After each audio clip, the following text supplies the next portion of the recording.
Au sommaire de cette édition, Indépendance 2014, célébration de la fête nationale dans plusieurs localités du pays. Sécurité Yamoussoukro, arrestation de restauratrices qui commercialisaient clandestinement de la viande de brousse alors que l'on parle de plus en plus de la fièvre hémorragique Ebola.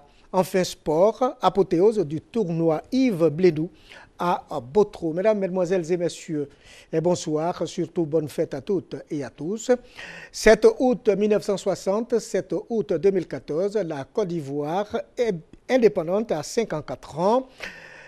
Le drapeau ivoirien flotte sur les mâts dans plusieurs localités du pays. Boulevard Reine-Pokou, ici même à Bouaké, point de convergence des populations pour la célébration des 54 ans de la Côte d'Ivoire. Cérémonie placée sous le signe de l'espoir d'une démarche vers une Côte d'Ivoire émergente.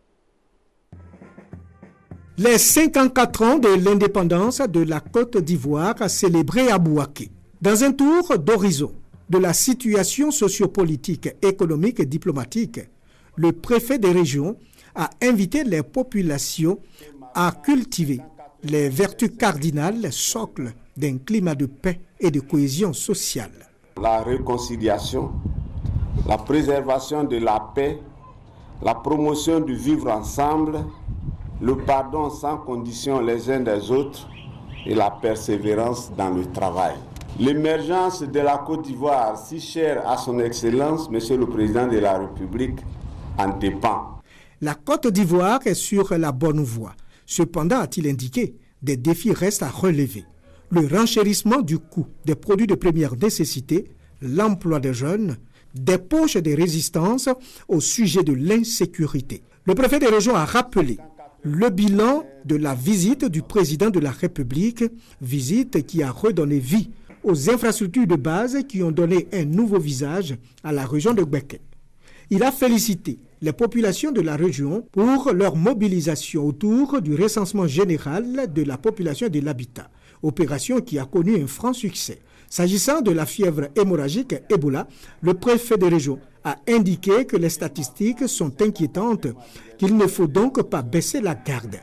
La réussite de la réinsertion et la resocialisation de la quasi-totalité des ex-combattants. Aux autorités de l'éducation nationale pour les résultats aux examens à grand tirage, il a rendu un hommage appuyé et surtout insisté sur la lutte contre les grossesses en milieu scolaire qui nécessitent le soutien de tous. Le préfet de région a invité enfin les populations de la région de Gbeke à regarder dans la même direction pour l'émergence de notre pays. Un défilé militaire a mis fin à cette célébration. Languibonou, région de Gbeke, était en fait le sous-préfet Abokan Serge a invité ses administrés à mettre fin au conflit foncier. À Yamoussoukro, capitale politique de la Côte d'Ivoire, le préfet de région du Bélier a exhorté les populations à préserver un climat de paix favorable à tout développement harmonieux. À l'occasion du 54e anniversaire de l'indépendance de la Côte d'Ivoire, le sous-préfet de Languibonou a rappelé les actions menées par le président de la République pour un développement durable de la Côte d'Ivoire. Actions politiques, économiques et sociales. Depuis 2011, dira-t-il, la Côte d'Ivoire connaît une forte croissance. Au plan local, la visite du président de la République dans la région de Gbeke a permis le reprofilage des routes, l'extension du réseau électrique, de nombreuses actions au niveau de la santé et de l'éducation. Cependant, Abokan Serge a déploré les constantes tensions au niveau de la chefferie traditionnelle et de nombreux conflits fonciers. L'autorité administrative a saisi l'occasion de cette célébration pour inviter ses administrés à la paix et à la cohésion sociale, tout en insistant auprès de la population de Languibonou à cultiver les vertus de l'union et à conjuguer leurs efforts pour l'essor de leur terroir.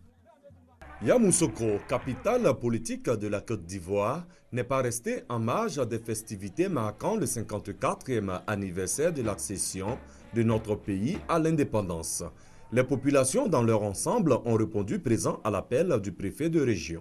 Occasion pour André Eponon Assomou, préfet de la région du Bélier, préfet du département de Yamoussoukro, de souligner les différentes réalisations du président de la République, Alassane Ouattara, depuis son accession au pouvoir et les futurs défis à relever.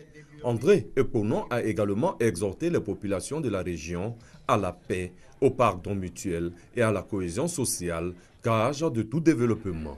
Yamoussoukro a plus à donner en matière de paix, car c'est la terre qui a vu naître le bâtisseur de la Côte d'Ivoire moderne, Feu Félix Houphouët-Boigny, a-t-il indiqué. Un défilé militaire a constitué l'un des temps forts de cette célébration à Yamoussoukro. De Yamoussoukro, nous allons maintenant nous rendre à Brobo où l'autorité administrative a appelé les populations à la cohabitation pacifique et invité les jeunes à mettre fin à l'oisiveté qui est la mère de tous les vices. Brobo, localité située à 20 km de la commune de Bouaké aux couleurs nationales. En ce jour du 7 août 2014, cette localité a célébré dans la joie et dans la ferveur le 54e anniversaire de l'indépendance de la Côte d'Ivoire. Occasion pour le sous-préfet de Brobo, Traoré Mariam, d'exhorter la jeunesse au travail et surtout à ne pas céder à la facilité à l'oisiveté. Elle a invité la population à l'union et à la cohésion sociale, gage de tout développement harmonieux. Traoré Mariam a aussi salué le travail abattu par le président de la République relatif à la réalisation d'infrastructures socio-économiques. Le défilé des couches socio-professionnelles a constitué l'un des temps forts de cette célébration.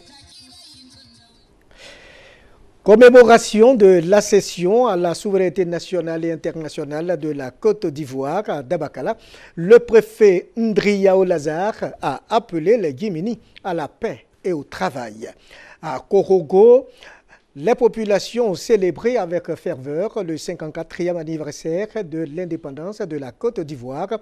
Le préfet de la région du Poro a saisi cette occasion pour rappeler les retombées économiques et sociales de la visite d'État du président de la République dans la cité du Poro. Le reportage de Charles Tatou. La Côte d'Ivoire indépendante a 54 ans. L'événement a été fêté dans la communion à Dabakala. Autorités administratives, politiques, traditionnelles et religieuses, ainsi que de nombreux citoyens ordinaires se sont retrouvés sur le boulevard central de la cité des peuples, Djimini et Djamala, pour commémorer la cession à la souveraineté nationale et internationale de la Côte d'Ivoire.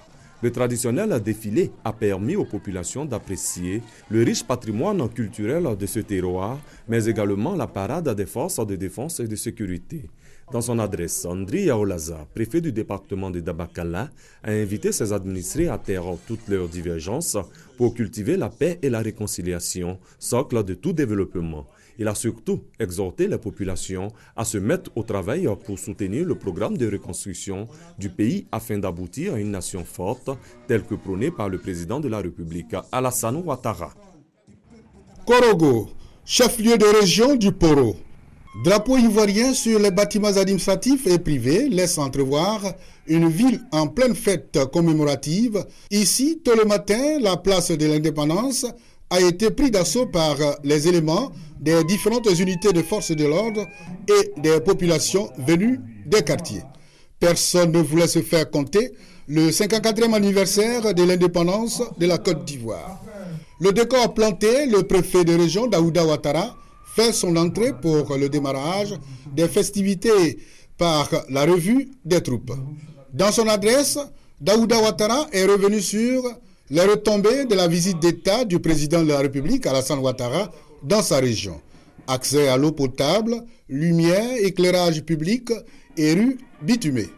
Un grand défilé auquel ont pris part les forces de l'ordre et les civils a donné une note de gaieté. Remise d'arrêtés de nomination à 4 chefs traditionnels et de prix à 12 fonctionnaires lauréats du concours de l'excellence initié dans la région a ponctué la célébration. Célébration de la fête nationale, la Marabadjassaï à Tafiré. Les populations sont appelées à l'entente et au travail pour l'essor de ces régions. La Côte d'Ivoire indépendante a 54 ans. À Tafiré, l'anniversaire de l'indépendance s'est déroulé dans une ambiance festive. À cette occasion, le sous-préfet Paul Yao Tano, dans son allocution, est revenu sur la décrispation du climat politique, les bonnes notes économiques et la résolution de l'épineux problème de l'emploi en cours en Côte d'Ivoire. Aussi, a-t-il souhaité l'implication des cadres de Tafiré dans le redécollage économique de la circonscription, qui regorge de beaucoup de potentialités dans le domaine de l'agriculture. À sa suite, un magnifique défilé avec les corps constitués a eu lieu sur la terre principale de la localité. Le 54e anniversaire de la Côte d'Ivoire indépendante revêt un caractère particulier pour les populations de Marabadiassa. En effet, la localité située dans le département de Béoumi a été érigée en sous-préfecture en juillet 2012 et le sous-préfet a pris fonction le 3 février 2014. C'est donc pour la première fois que Marabadiassa abrite les festivités marquant l'anniversaire de l'indépendance de la Côte d'Ivoire. Bois Casimir, le tout premier sous-préfet de la localité, a rendu un hommage appuyé au président de la République Alassane Ouattara, dont les bonnes actions ont permis à Marabadiassa de changer de statut. Il a aussi demandé aux populations de mériter la confiance de la République en se mettant à la tâche. C'est avec beaucoup d'émotion que les populations ont écouté l'hymne national, assisté au passage du drapeau, au défilé militaire et civil, les véritables symboles de la célébration du 7 août. Comme annoncé dans les titres de ce journal, 4 restauratrices et vendeuses de viande de brousse arrêtées par les éléments des eaux et forêts de Yamoussoukro. Cette arrestation marque le début de la phase de répression de la direction régionale des eaux et forêts de Yamoussoukro. Cette opération s'inscrit bien entendu dans la lutte contre la fièvre hémorragique Ebola. Le reportage de Charles Tatou. La fièvre Ebola est encore considérée comme une vue d'esprit par certains Ivoiriens dans les villes à l'intérieur du pays.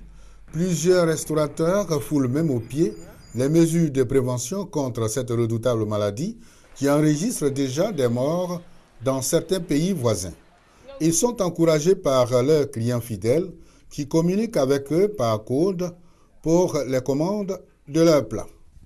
À Yamoussoukro, après plusieurs semaines de sensibilisation, la direction régionale des eaux et forêts a démarré la phase de la répression. Sa première opération a porté ses fruits. 4 restauratrices viennent d'être prises en flagrant délit de vente de viande de brousse par les éléments des eaux et forêts. Il fallait user d'autres stratégies. J'ai envoyé un élément en civil. Et il est parti, il a dit, servez-moi la viande de porc. Donc elle lui a servi la viande de porc. Il dit, oh, mais porc là, mais ça fait depuis longtemps, est-ce qu'il n'y a pas un peu d'Ebola? Elle dit, si, il y en a. Et elle sort la viande de porc. Aujourd'hui, quand on m'a dit que les gens font la vente, mais en cachette, j'ai demandé aux agents d'aller et de fouiller même les sauces. Précisément dans les zones où cette vente a lieu. Donc ils sont allés effectivement, et donc ils ont bouclé le quartier, ils ont fouillé les sauces. C'est ainsi qu'ils ont saisi beaucoup de gibier. Des marmites de sauce de viande d'agouti, bien cuites, et des morceaux de viande non encore préparés. Leurs propriétaires, notamment les restauratrices indélicates, pourront répondre de leurs actes au tribunal de Tumouti.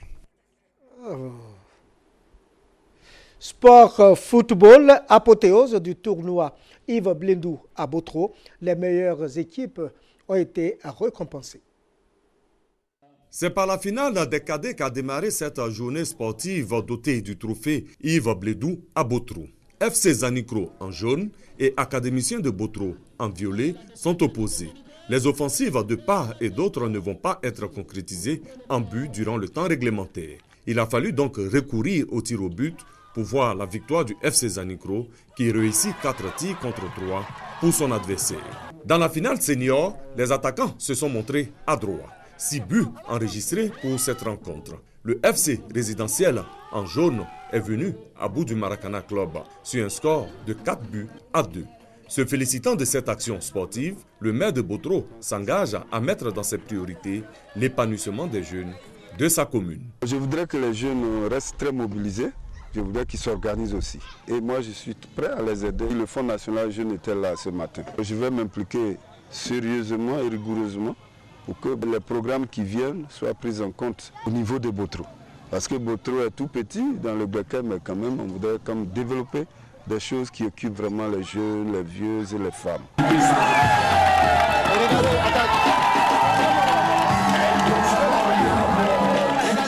C'est la fin de cette édition. Vous pouvez revoir ce journal sur notre site internet www.rti.ci ou sur la page Facebook de RTI Bouaké www.facebook.com/RTI Bouaké. Bonne fête à toutes et à tous une fois de plus et à très bientôt.